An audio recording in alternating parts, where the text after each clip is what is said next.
Bonjour à toutes et à tous, lundi 12 mai 9h30 pour cette nouvelle revue de marché Ishimoku. Donc avant de démarrer, j'ai quelques petites annonces à vous faire, quelques petites nouvelles, quelques petites informations. La première, c'est que cette semaine va être un petit peu perturbée en ce qui concerne les habitudes du blog, du site, et du forum et de ma présence pour deux raisons principales. La première, c'est que je migre le forum, donc attendez-vous à quelques perturbations. Voilà. Donc ce forum a beaucoup de succès, c'est-à-dire qu'il est très très très très regardé. Il y a beaucoup de gens il y a peu de gens qui participent, hein, souvent toujours les mêmes, mais enfin c'est un peu toujours la même chose sur tous les forums. Vous devez être maximum, allez, 10, et encore je suis gentil, à participer de façon à poser des questions, à dire bonjour, à publier des graphiques, des analyses, à animer des journaux, et merci, merci, merci beaucoup. Puis il y a une énorme majorité silencieuse qui vient chercher des informations et qui prend même pas la peine de dire bonjour. Bon, je trouve ça dommage, ou merci, ou voilà, parce que je voulais créer quelque chose de vraiment interactif, mais bon, les habitudes sont ce qu'elles sont et il faut faire avec. Donc, comme ce forum, même si vous êtes peu, on est peu à participer, il est quand même extrêmement regardé par des centaines de personnes par jour. La bande passante n'en peut plus, donc c'est pour ça que vous avez subi des ralentissements dernièrement. Donc, je passe à une version payante. Donc, ça prend son petit temps. Ça va s'appeler ishimokuforum.net, donc du coup, pas comme ça, hein. Ça va être mieux référencé par Google aussi. Et puis ça va permettre d'avoir beaucoup plus de bandes passantes et donc moins de ralentissements et bon plein d'autres choses. Donc je ne sais pas comment va se passer la migration. J'espère qu'on va pas perdre trop d'infos. Pour le moment, ça a démarré et il semble que ça se passe bien. Mais enfin, attendez-vous peut-être à quelques perturbations dans la semaine. Voilà. Donc j'en profite pour dire à tous ceux qui ne participent jamais que même un petit merci, un petit coucou, un petit bonjour de temps en temps, ça fait plaisir à ceux qui font l'effort de le faire et notamment à ceux qui font l'effort de le créer et qui passent à des versions payantes, etc. J'ai pratiquement, bon, je pleure pas, hein, mais j'ai pratiquement 350 € de frais fixes entre les différents sites, les vidéos, les choses et les machins. Bon, voilà. Voilà, je ne demande absolument rien en échange, si ce n'est un petit bonjour, un petit coucou de temps en temps. Par exemple, sur la dernière revue de marché, vous avez été 140 à la regarder sur YouTube ce week-end. Il n'y a pas un commentaire, il y a un like. Bon, c'est un peu... Parfois, je trouve ça un peu désagréable, mais bon, c'est comme ça. Autre information, je déménage aussi, donc je retrouve enfin des nouveaux bureaux, donc pas très loin de chez moi. Et là aussi, donc nouvelle box, perturbation Internet, changement d'ordinateur, je vais avoir des tout nouveaux bureaux tout beaux, magnifiques, consacrés au Forex et au trading. Donc je vais être pas super présent cette semaine, puisqu'il faut absolument que je fasse ça pour m'en débarrasser et être enfin tranquille. Et la dernière information, si vous le souhaitez, j'avais inventé quelque chose que je crois personne ne fait, des sessions collectives de formation à l'Ishimoku, parce que j'ai remarqué que toutes les formations étaient très très chères, même celles que je fais en individuel, hein, elles sont à 250 € comme ça. Bon, l'avantage c'est qu'on est vraiment avec une seule et unique personne et qu'on y consacre un temps précieux, on a la parole, etc. On peut revenir. Bon, il n'y a pas photo. C'est la session individuelle est vraiment supérieure à la session collective en termes d'écoute et de partage avec une seule personne. Mais comme vous pouvez le constater en cliquant sur témoignages sur le site principal, voilà, il y a énormément de gens qui ont fait des formations collectives et qui sont venus témoigner et dire ce qu'elles en avaient pensé. Donc visiblement, ça plaît bien aussi.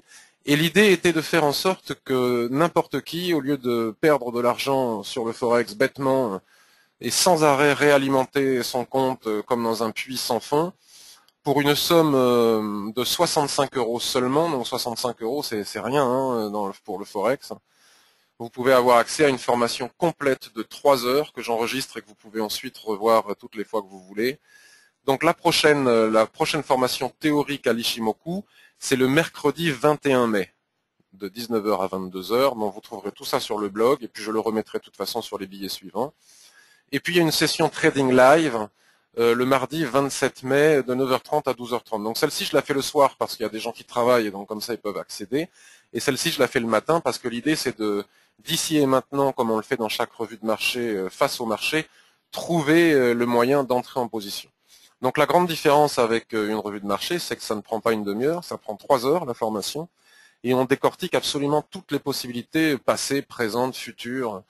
On essaye de voir très concrètement comment est-ce qu'on fixe des objectifs avec Ishimoku, où est-ce qu'on met les stops, pourquoi, comment est-ce qu'on traite la tendance, les ranges, enfin voilà, vraiment on passe tout au crible.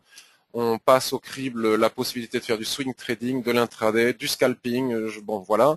Et si le temps le permet, on voit aussi un petit peu comment associer Ishimoku au volume, et notamment la lecture des chandeliers japonais. Voilà. Donc ceci étant dit, nous allons passer maintenant à la revue de marché. Bon, voilà. Ce petit résume un petit peu à lui seul la situation. Bon, mais voyez euro USD, hein, on avait beaucoup d'espoir avec la semaine dernière, enfin, avec les différentes banques centrales, NFP, enfin, je sais plus ce qui nous est arrivé, mais on imaginait qu'on allait décaler fortement et qu'on allait pouvoir enfin trader.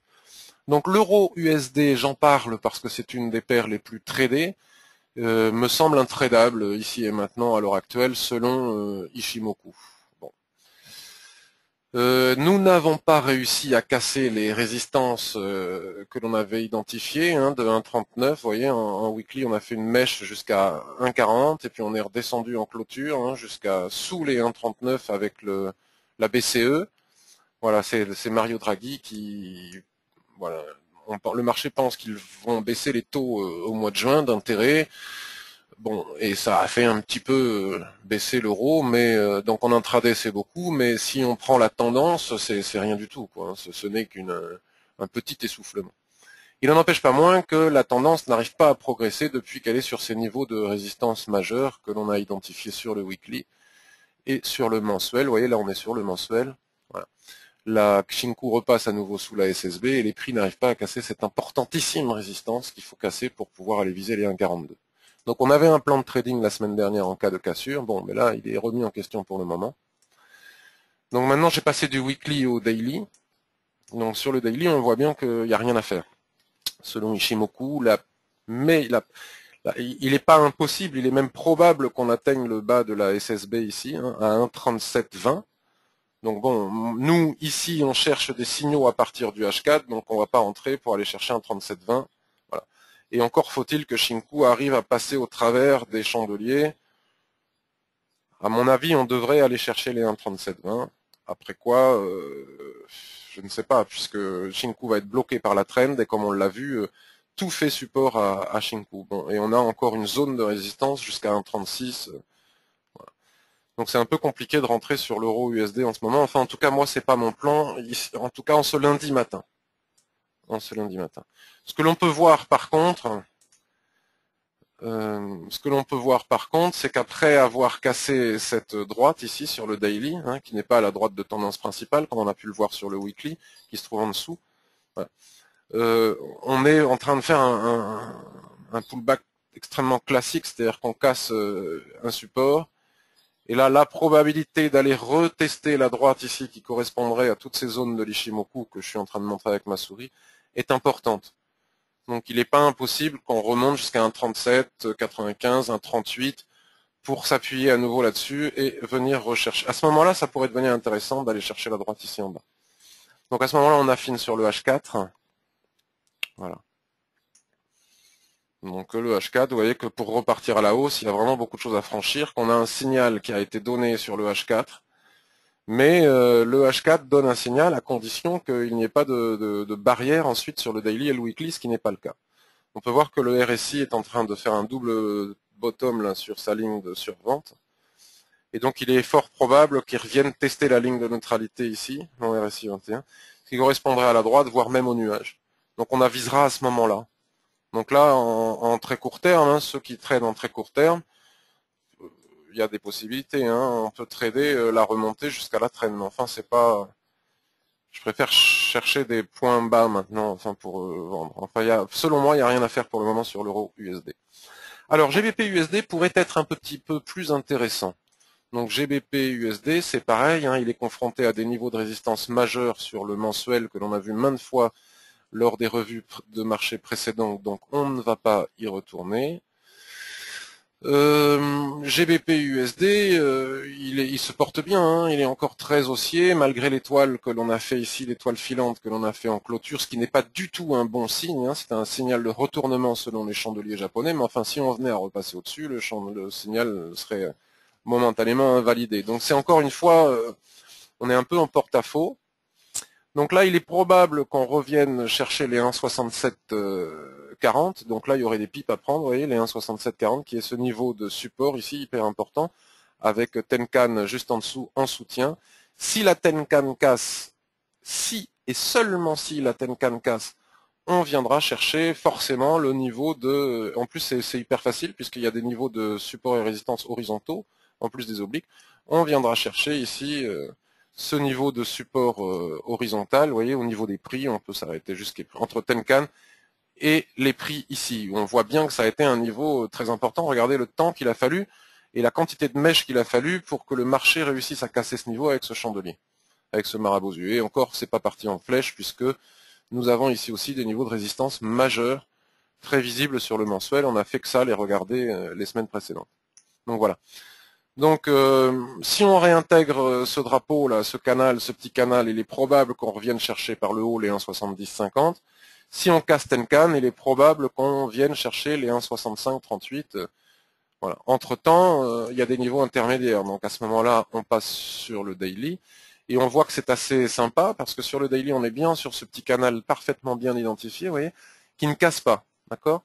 Donc on a effectivement ici, avec certainement des prises de bénéfices.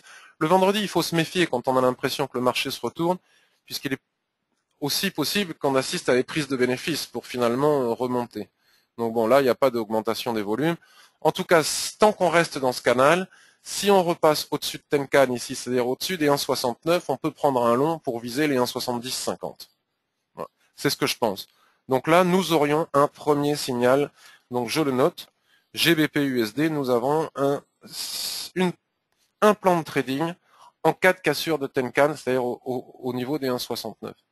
Il n'est pas idiot aussi de rentrer ici sur le canal, sur le bas du canal, mais c'est pas réellement un signal Ishimoku, puisque là il faudrait mettre le stop en dessous, sous Kijun. Au niveau ratio, on est un petit peu au milieu de nulle part.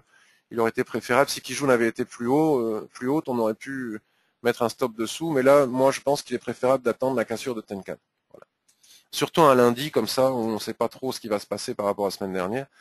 Et donc si on affine cette possibilité de trade sur le H4, donc on retrouve notre petit canal, on retrouve notre droite en pointillé ici. Qu'est-ce que c'est que cette droite en pointillé? Je ne me rappelle plus. Voilà, c'est ce niveau, regardez, c'est ce niveau de support hein, parfaitement bien identifié ici, hein, que les prix ont mis du temps à casser. Bon voilà, on a un niveau qui est ce plat Tenkan ici, pas loin d'un plat Kijun. Et sur le H4, c'est une SSB.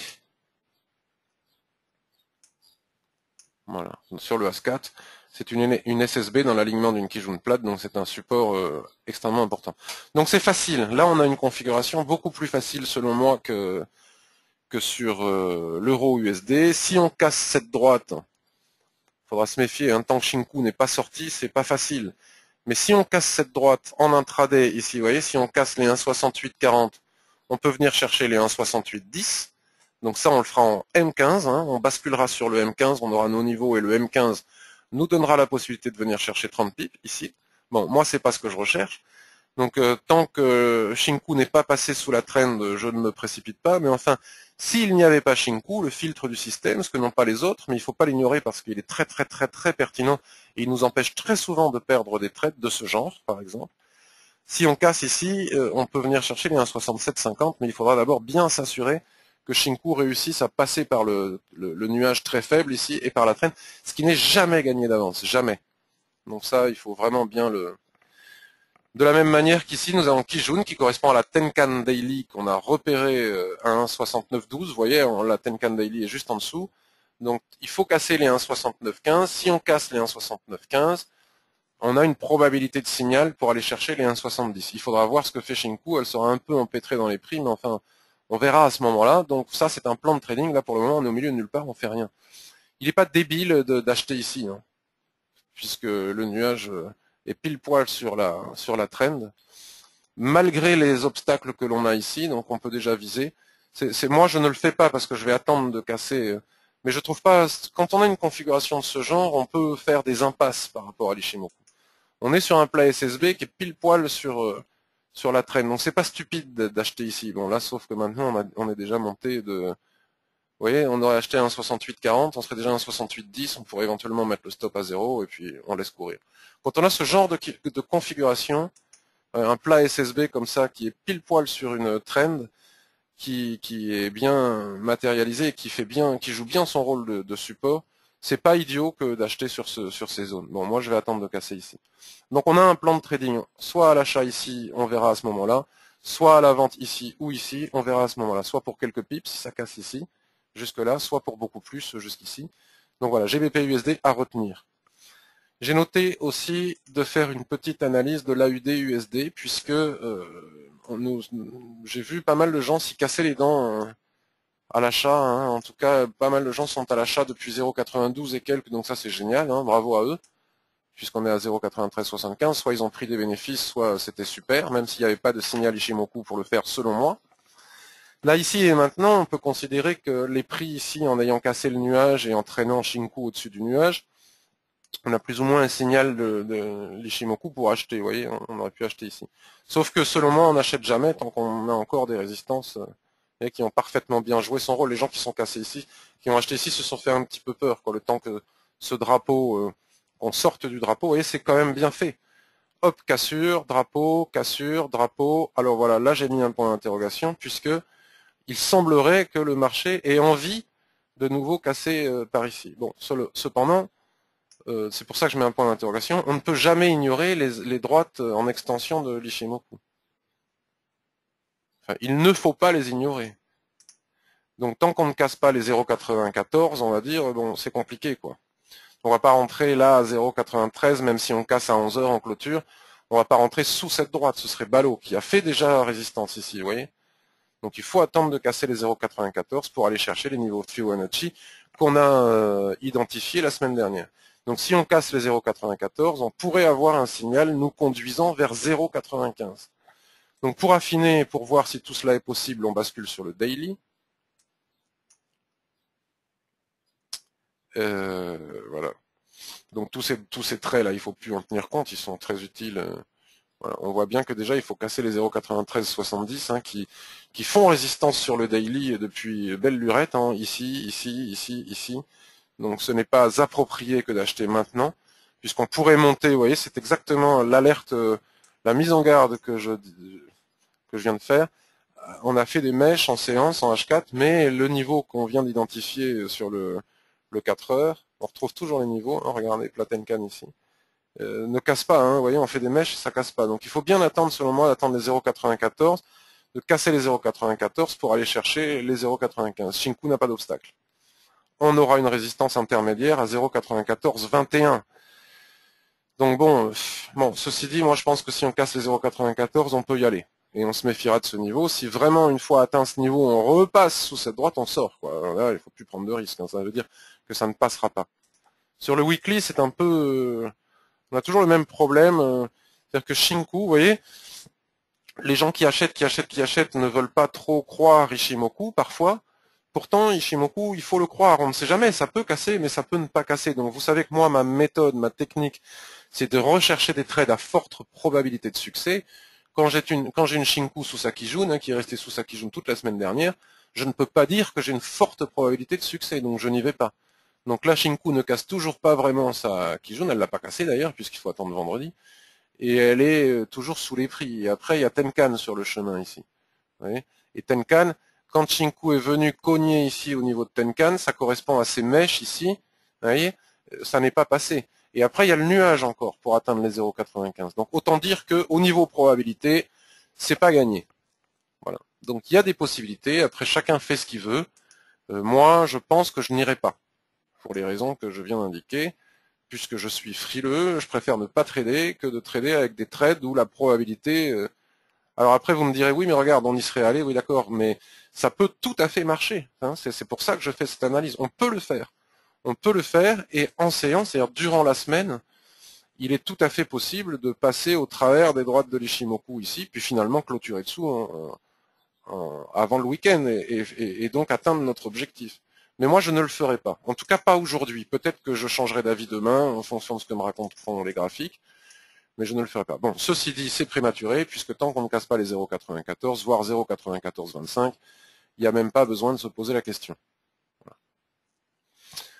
Selon moi. Donc ensuite, qu'est-ce que j'ai noté d'aller voir? Nous avons eu la semaine dernière, rappelez-vous, vendredi, on a eu durant la revue de marché, on a eu un signal sur l'euro AUD, donc on a presque atteint notre objectif, c'est super, hein, vous pouvez le voir sur l'avant-dernier billet du blog. Donc nous avons, je me rappelle plus, hein, vous regarderez, mais nous avions vu ensemble, tel que je suis en train d'en parler sur les autres paires, une possibilité de shorter l'euro AUD, donc dans des conditions très précises, je crois ici au niveau des 1,47-45, là ici, sans doute avec ce chandelier là qui est ici. Dans des conditions très précises, en basculant sur le M15, souvenez-vous, hein, si vous avez suivi la revue de marché, sinon vous pouvez la revoir. Donc on a eu le signal, et l'objectif que nous avions fixé, c'était les plus bas ici sur le 4 heures. Voilà. Un petit peu plus bas ici, hop. C'était les plus bas sur le 4 heures. Donc vendredi, 1 heure ou deux avant la clôture, on s'est arrêté vendredi, c'était quand on est le 11, ça c'est hier soir. Vendredi, bon, on s'est arrêté par là vendredi, juste 1 heure ou deux avant la clôture. J'ai décidé de ne pas rester ouvert week-end, j'ai assez de pression comme ça sur d'autres actifs, vous allez voir. J'ai encaissé les 45 pips, Thierry aussi, je crois, Littner, voilà, on a encaissé les 45 pips, on est content. Donc on a eu un superbe signal que j'ai détaillé de façon précise comment est-ce qu'on pouvait entrer en position. Voilà. Donc ce qui est très intéressant aussi vendredi, c'est que 1,4740 par là, on a dû rentrer avec ce chandelier, vous voyez, c'est facile, hein, voilà, on est sous le nuage, hop, on casse ce niveau de support, hop, il n'y a pas d'obstacle. Bon, on a attendu de casser cet obstacle, on est rentré par là, je ne sais plus exactement, puisque j'ai plus l'historique, là, quand je clique dessus, il l'a enlevé. Montrer les informations, montrer l'historique de trading, il les a enlevés. Bon, non, je sais plus, mais je l'ai mis sur l'avant, donc on est rentré. Et là, sur Twitter et sur les commentaires du billet, j'ai donné une alerte ici, comme quoi on est descendu jusqu'ici. Si jamais, donc on fait un pullback, c'est normal. Si jamais Kijun cassait ici, il fallait sortir, puisque il nous restait plus que 10 pips. Si Kijun cassait ici, c'était bon, on a invalidé, puisque c'était de l'intraday. Mais que par contre, si Kijun ne cassait pas, on pouvait soit renforcer, soit rentrer si on était retardataire. Donc je l'ai dit, ça s'est passé comme ça, on a fait ce marabosu. Donc les gens ont pu re-rentrer ici et aller chercher l'objectif. Donc là pour le coup avec un peu moins de pips, mais une vingtaine de pips, nous on en a pris 45. Voilà. Donc au niveau des chandeliers japonais, c'est hyper intéressant aussi. Là je vais pas faire un cours, mais c'est les choses que je peux vous enseigner aussi lors des formations. Vous voyez là quand on vient chercher la Kijun, on fait une toupie, ensuite on fait un avalement, ensuite on fait un doji, on a que des chandeliers hyper baissiers. Donc là il n'y a aucune crainte à avoir. C'est-à-dire que cette droite va vraiment tenir. Aucune crainte à avoir jusqu'à celui-là. Là. Voilà. Voilà, c'est une succession de chandeliers de continuation. C'est magnifique, c'est rare. À ce point-là, c'est rare. Ouais. Une succession de chandeliers, on ne va pas rentrer dans le détail, mais il y a plein de figures, de structures en chandelier japonais qui nous informent sur la force de cette résistance qu'était Kijun. Donc ici et maintenant, est-ce que l'on peut repartir à la vente sur euro AUD? Je pense que oui. Une fois que l'on aura cassé ce support, c'est évident. Hein. Là, on va pas rentrer maintenant pour 2 pips, quoi. 1,4680, 1,4650. Donc là, déjà, on peut le faire en intraday, encore une fois. Hein. Pour ceux qui aiment ça, qui ont le temps, qui font du très court terme avec Ishimoku, hop, on bascule en 15 minutes, et puis c'est facile. Voilà, tout est baissier, Shinku est dégagé de tout obstacle, on est au-dessus du nuage. Attention, parce que si on repart là, c'est pas bon. Mais enfin, tant qu'on casse, donc on met le support sur les plus bas du M15, vous voyez. On met les supports sur le plus bas du M15, il est 9h53, donc on va pas le faire maintenant. Si à 10h, par exemple, on casse cette droite, d'accord, je dis bien on casse, donc en clôture, on casse cette droite, on peut attendre un pullback, Kijun va baisser, on attend un pullback pour se prémunir d'une fausse cassure, et puis hop, on vise 30 pips ici, ça c'est très facile à faire. Donc on regarde le 10h, voilà, vous voyez, tout est réuni pour le faire, hein, c'est tout à fait possible. Voilà. Mais il ne faut pas le faire avant la clôture maintenant, c'est dans 5 minutes la clôture. Donc en fonction de la cassure, Si dans les 5 minutes qui viennent, bloom, ça descend comme ça, c'est trop tard, on peut plus rentrer. Si ça descend au milieu, on peut plus rentrer. Si ça casse à peine, on peut rentrer avec un stop très serré au-dessus des plus hauts ici. Parce qu'il faut avoir un ratio de 2 pour 1, hein, ça vous le calculerez sans moi. Et si ça casse au milieu, on attend le pullback, comme je viens de vous le montrer sur le M15. Voilà. Donc voilà comment on fait du très court terme avec Ishimoku. Voilà. Mais là, vu qu'il y a déjà, bon voilà, déjà ça ne casse pas, vous voyez, donc l'intérêt absolu d'attendre la cassure des chandeliers. Et si par contre on casse ici à la hausse au-dessus du nuage un 47, qu'est-ce qu'on peut faire, voyons? On se met sur le H4. Un 47, c'est quoi? C'est ça. Bon, un 47, on peut aller chercher Tenkan, mais à contre-tendance. On peut aller chercher 30 pips à contre-tendance. J'aime pas trop. Si Tenkan casse, on peut aller chercher Kijun, s'appuyer dessus pour revendre. Voilà, donc ça c'est facile, parce que c'est le seul endroit où on a quelque chose de facile, comme c'est facile habituellement, quoi, quand les marchés ne sont pas en range, qui sont en tendance. D'accord? Donc si on bascule sur le daily très rapidement, puisqu'à mon avis c'est les meilleures opportunités, sur le daily, on voit bien que c'est super baissier, voilà. On a fait le pullback ici, on repart. Si on casse ici, c'est la suite de ce pullback. Si on casse, donc là je dis intraday, mais les plus ambitieux d'entre nous, si on le fait, on peut aussi rester en position et ne pas prendre nos 25 pips. Paf, ici on met le stop à 0 puisqu'on sait qu'on a un support, ou alors on prend nos bénéfices. Et lorsque l'on va casser ici en H4 ou en daily, on attendra comme d'habitude le pullback sur cette zone, hein, qui joue là pour le moment, elle est très haute, donc elle danger d'effet élastique. Il est probable qu'on revienne encore une fois chercher Kijun avant de casser. Mais si on casse ici, pullback, pouf, et on y va. Et puis on a tous nos objectifs. Voilà, ici on a un nouvel objectif. Bim, là on a un nouvel objectif, etc., etc. Enfin, comme d'habitude. Donc ces revues de marché ne sont pas des cours Ishimoku, mais enfin voilà des possibilités intraday, swing sur l'euro USD, à mon avis la meilleure des opportunités qui soit.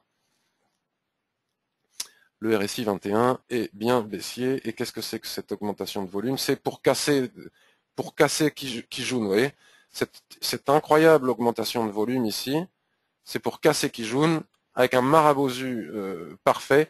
Donc autant dire qu'à mon avis, on devrait continuer à baisser. Voilà, pour toutes ces raisons. Donc il suffit de rentrer avec le bon timing. C'est pas très difficile. Bon là par contre on est emmerdé. Platenkan sur le weekly. Donc, mais en tout cas, on peut aller chercher les 1,46, quoi. Ça serait déjà pas mal, hein.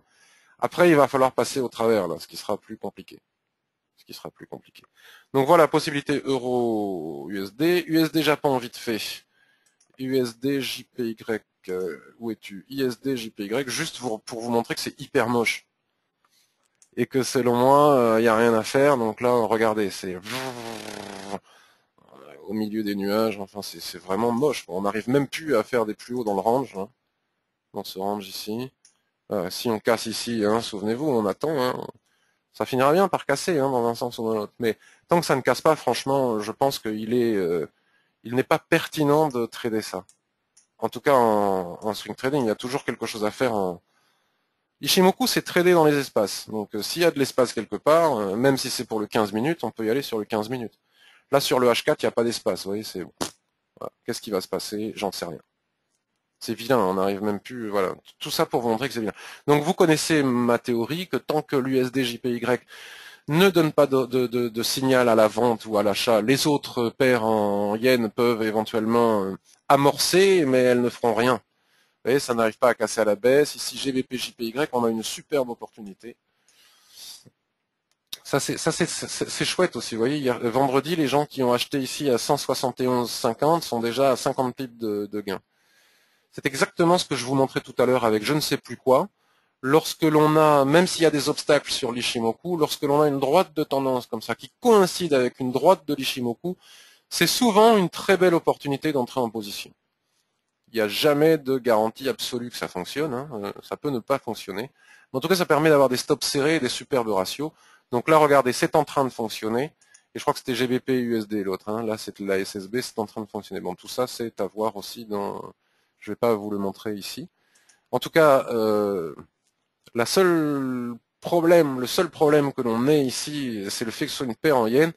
Bon, USD JPY ne casse pas à la baisse, hein, comme tant d'analystes l'ont imaginé. Il est plutôt en train de rebondir. Donc là, il va peut-être s'appuyer sur... On ne sait pas trop ce qu'il va faire. Donc ce qui permet à GBP JPY de rebondir. Surtout si jamais la livre venait à bondir, hein, comme on l'a vu, la livre. Voilà. Mais moi, je n'entre pas parce que je suis fidèle à mes plans de trading. Et mon plan de trading, ça ne veut pas dire que les autres ne doivent pas le faire. Regardez. En plus, c'est super parce que là c'est vraiment une conjonction de signaux. Regardez, on a un plat qui jaune ici, sur une traîne, donc ça, en général, c'est très efficace. Et au même moment, le RSI 21 est pile poil sur son support, constitué par la ligne de neutralité qui ne casse pas, vous voyez, qui ne casse pas. Donc tant que ça ne casse pas, là on a vraiment une possibilité de rebond. Ça ne veut pas dire que ça ne cassera pas, mais ça c'est des signaux souvent très pertinents. On peut au moins viser Tenkan. Bon voilà, maintenant c'est trop tard. Mais ça permet de le savoir. Donc de toute manière, GBP, JPY, si on veut rentrer swing, hein, parce que moi je veux rentrer swing, j'en ai ras-le-bol de faire des petits trucs de 40 pips, 50 pips. Ras-le-bol. Ça m'oblige à rester devant le PC, j'ai autre chose à faire, mes déménagements et tout, comme je vous disais, donc ras-le-bol. Donc moi j'attends plutôt d'attendre de casser les 173 pour aller viser beaucoup plus haut, mais à condition que l'USD JPY le fasse. Donc euro JPY on regarde même pas. Et on revient à mon cochon de Dow Jones qui me rend malade. Donc je suis rentré vendredi dernier, ça fait une semaine déjà que je suis dedans. Donc je voulais un swing, je l'ai, mais il n'est pas en ma faveur. Donc toujours pareil, hein, je ne vais pas répéter sans arrêt la même chose, vous connaissez toujours la même chose. Donc nous sommes en range, dans une configuration rectangle, à chaque fois qu'on fait un soulèvement en haut, on est allé chercher le bas, à chaque fois qu'on fait un ressort en bas, on est allé chercher le haut. Donc moi là j'ai shorté le soulèvement, bon, sauf que j'ai un problème, c'est que le marché essaye de faire une rotation partielle. Vous voyez la zone d'équilibre ici, parce que les zones de l'Ishimoku en range sont très souvent des passoires très faciles à franchir, comme vous pouvez le constater, hein.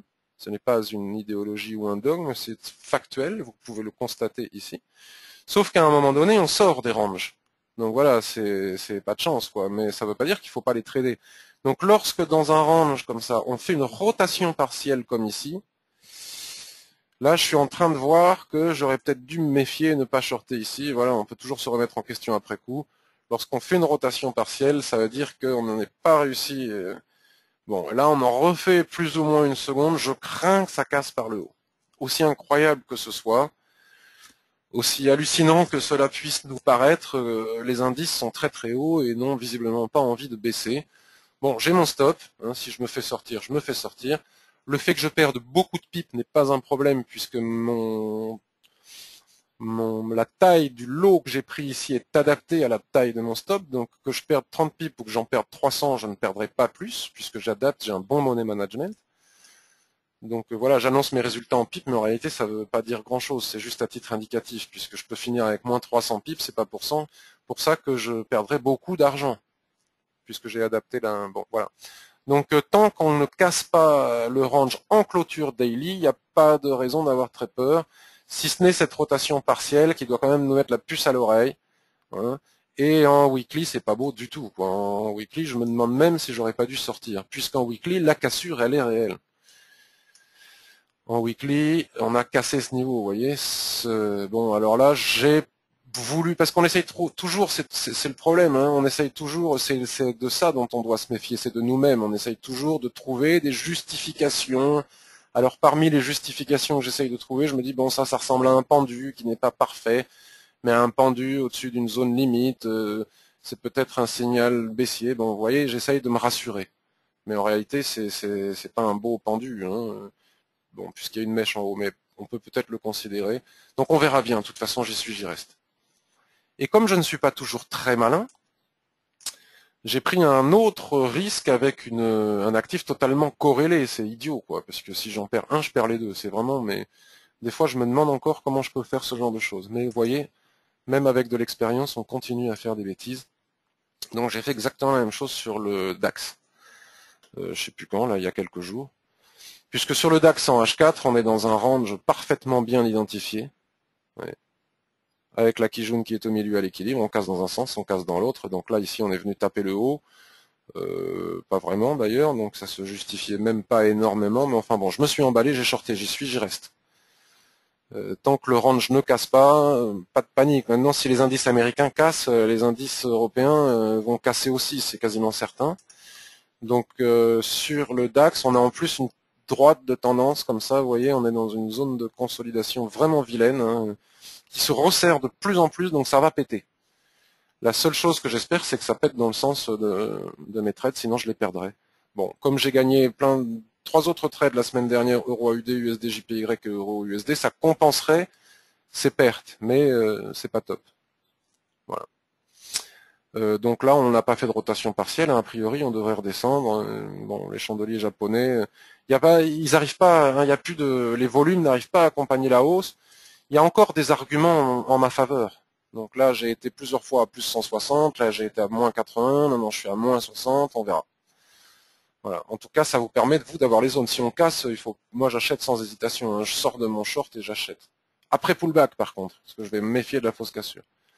Faut aussi se méfier, il y a une batterie de résultats d'entreprises américaines, là, qui tombent cette semaine. Quelques stats, et puis l'Ukraine, toujours, hein. Voilà. Je préférerais largement perdre mon trade et que ça se calme en Ukraine. Le CAC 40, confirmé, sauvegarde du graphique. Qu'est-ce qu'il me fait, lui? Bon. Le CAC 40, alors aujourd'hui, bon, il est toujours dans ce range H4 aussi, hein, vous voyez, sous le nuage. Donc si on casse sous le nuage, c'est un joli signal de vente. Hein, regardez, soutenu par la trend aussi du RSI. Et si on casse par le haut, toujours pareil, hein, les 4500, ça fait un mois que j'en parle, donc je vais pas recommencer. On a tous les niveaux sur le mensuel pour atteindre jusqu'au 4800. Ouais. Bon, là, on fait des pendus, mais pour le moment, il n'y a rien n'y fait. On fait des doji, mais rien n'y fait. Rien n'y fait. Ça ne veut pas tomber. Qu'est-ce qui nous reste? Qu'est-ce qui me reste à vous proposer? Pas grand-chose. Hein, c'est un petit peu l'ennui, encore une fois. AUD, NZD, je sais que vous suivez des forums et donc vous pourriez être tenté de ne pas prendre vos bénéfices et de viser les 1,15 ou les 1 je sais pas combien et tout. Mais enfin, regardez quand même sur le daily ce range. Magnifique. Donc là, il y avait encore moyen de vendre en haut, vous voyez, pof, rotation partielle, c'est ça le problème, c'est la rotation partielle. Au niveau de l'équilibre, avec une superbe étoile du matin, comme ça. Donc, est-ce que cette rotation partielle est en train de nous dire que les probabilités de casser le range par le haut sont importantes? C'est possible. En attendant, tant qu'il n'est pas cassé, il n'est pas cassé. Donc là, moi, j'aurais acheté par là, je prendrais mes bénéfices, j'attendrai de casser le pullback et j'achète. Voilà. Donc voyons si vous avez des questions. Bon, vite fait, je vous en parle pas parce que les métaux, il n'y a rien à dire. Hein, on est toujours dans cette zone insupportable. Le gold, ben, vous voyez, encore une fois, ici aussi, on est dans un range plus ou moins en consolidation et le marché attend. Donc, ça dure longtemps. Hein. J'avoue que ça dure longtemps et qu'on a pas de tendance nulle part. Donc ceci dit, nous empêche pas de prendre des 15, 20, 30 pips, hein, comme je viens de vous le montrer, mais c'est pas ma tasse de thé. J'ai autre chose à faire. Donc voilà le range du gold. Donc là, on entend de tout. Je ne comprends pas bien tout ce que l'on entend, puisque moi, je suis bête. Et tant qu'on est dans un range, j'ai raison de penser que, la preuve, hein, tant qu'on ne casse pas soit la borne haute, soit la borne basse, il n'y a aucune tendance, et on peut faire des plans sur la comète dans tous les sens, ça sert à rien. Ça ne sert à rien. La seule chose que l'on peut observer, c'est l'action des prix. Et l'action des prix, c'est ce range, que ça nous plaise ou pas. Quand on est venu taper le haut ici, la probabilité d'aller chercher le bas était importante. Et à l'instar de la UD, NZD et du Dow Jones, que je viens de vous montrer, mais il y en a d'autres ailleurs, on fait une rotation partielle. On n'arrive pas là, elle ne joue plus son rôle de passoire là qui joue. Je passe mon temps à dire qu'en range, droit de l'Inchimoku sont des passoires, vous pouvez le constater ici, sauf depuis quelques jours, là, on fait une rotation partielle. Une rotation, c'est une rotation complète à l'intérieur du range, donc là, on fait une rotation partielle. Cela voudrait peut-être dire qu'on va casser par le haut. Mais ce n'est qu'une hypothèse. Rien n'empêche encore de casser la droite ici, l'équilibre. Si on casse l'équilibre, là par contre, on va chercher le bas, c'est évident. Une fois qu'on aura cassé dans un sens ou dans l'autre, à ce moment-là seulement, et ça sert à rien de se prendre la tête avant, à part perdre du temps, on verra quels sont les objectifs à la baisse ou à la hausse. Enfin, à la hausse, c'est relativement simple. Voilà. Donc, je vais voir si vous avez des questions.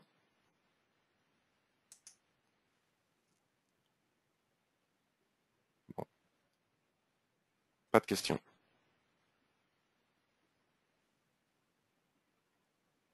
Ok, j'espère que ça va. Vous m'entendez? Allô, allô, allô, il y a quelqu'un?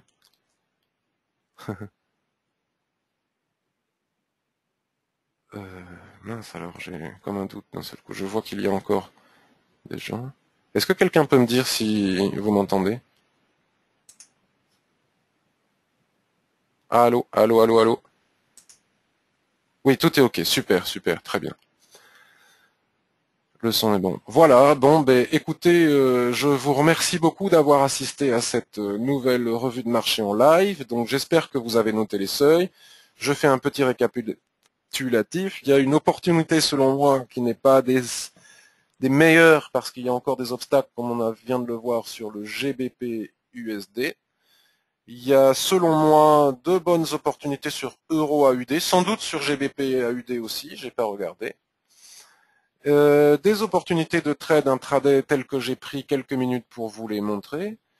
Et puis après, ben, attendre 15h30, l'ouverture américaine, etc. Et